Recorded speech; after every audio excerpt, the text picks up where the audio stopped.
BB851, turn right, heading 180. 14 Papa, turn right 245, report localizer established 27.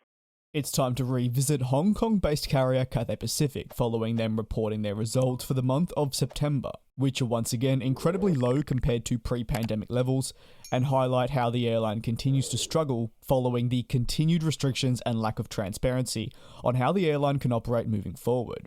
For the month of September, the airline carried a total of 131,000 passengers. This is a decrease of 94.6% compared to the levels of passengers that they moved in September of 2019. So, while the numbers are definitely gradually climbing month on month for Cathay Pacific, it simply is not moving at a rate enough that is quick enough to be sustainable, especially as competitors within Asia begin to reopen and see their airlines received welcome boosts in bookings for international flights, that can be namely Singapore Airlines. For Hong Kong-based Cathay Pacific, they are continuing to fall behind.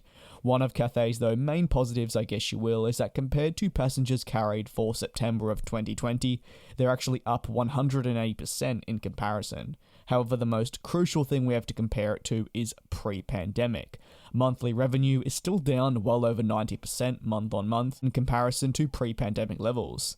The Chief Commercial Officer over at Cathay Pacific, following on from August, our passenger business continued to see some improvement in September. Average daily passenger numbers were at a similar level to the previous month, while on the 17th of September we carried a total of 6,562 passengers, the highest total for a single day since late March 2020. Nevertheless, we still operated only approximately 13% of our pre-pandemic passenger capacity when compared to September 2019.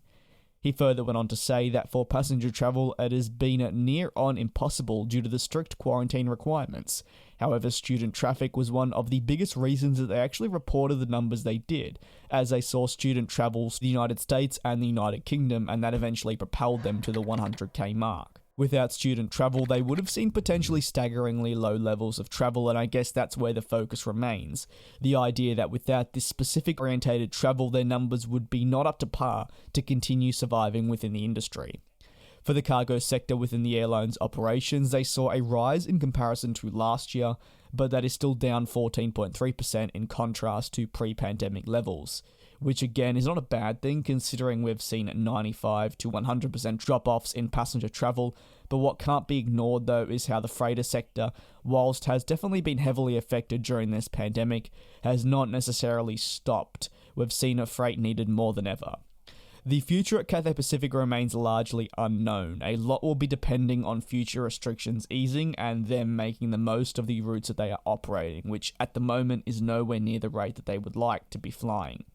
It's unfortunate to see such a significant carrier struggling like this, and I hope for all involved that the situation can be resolved as soon as possible, and we can see Cathay Pacific once again healthily flying within the aviation industry. Now, if you have any thoughts, you can let me know down in the comment section below, and as always, thank you so much for watching the videos, despite sometimes the more tricky than ever circumstances, given how the pandemic has impacted the aviation industry and airlines as well. Thanks once again, and I will see you next time.